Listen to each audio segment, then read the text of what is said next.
आखिर क्यों परमेश्वर ने अदन की वाटिका में ज्ञान का पेड़ लगाया और उसका फल खाने के लिए आदम को क्यों मना किया, जानते हैं आज के वीडियो में।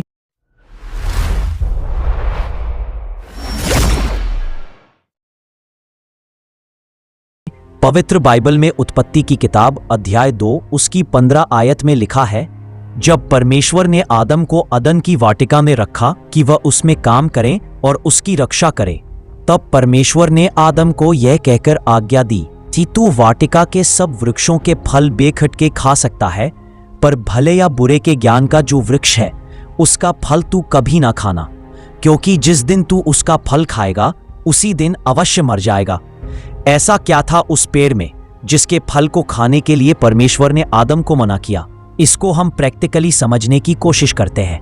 आप में से कोई भी माता पिता अपने बच्चों को जब वह 1-2 महीने या साल के होते गए तो माता पिता अपने बच्चों को इतनी छोटी उम्र में स्कूल पढ़ने के लिए नहीं भेजते हैं, क्योंकि माता पिता जानते हैं कि इतनी छोटी उम्र उनके पढ़ने के लिए नहीं है। जब बच्चे बड़े होने लगते हैं तब उनको स्कूल में डाला जाता है और धीरे धीरे वह स्कूल से कॉलेज में जाते हैं और ज्ञान पाते हैं। ठीक इसी तरह आदम भी परमेश्वर के लिए तब एक बच्चे के समान ही था जिसे कुछ भी पता नहीं था। और दूसरी बात जो महत्वपूर्ण थी, परमेश्वर आदम को परख रहा था कि आदम उसकी आज्ञा का पालन करता है या नहीं, क्योंकि परमेश्वर को अपना काम करना आता है।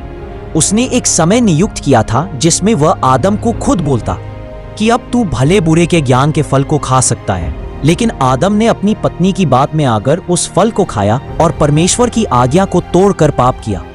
परमेश्वर को यह बात बहुत बुरी लगी, लेकिन परमेश्वर की यह इच्छा कभी नहीं थी कि आदम बुद्धिहीन रहे, लेकिन परमेश्वर चाहता था जो आज्ञा उसने दी है उसी पर वह चले।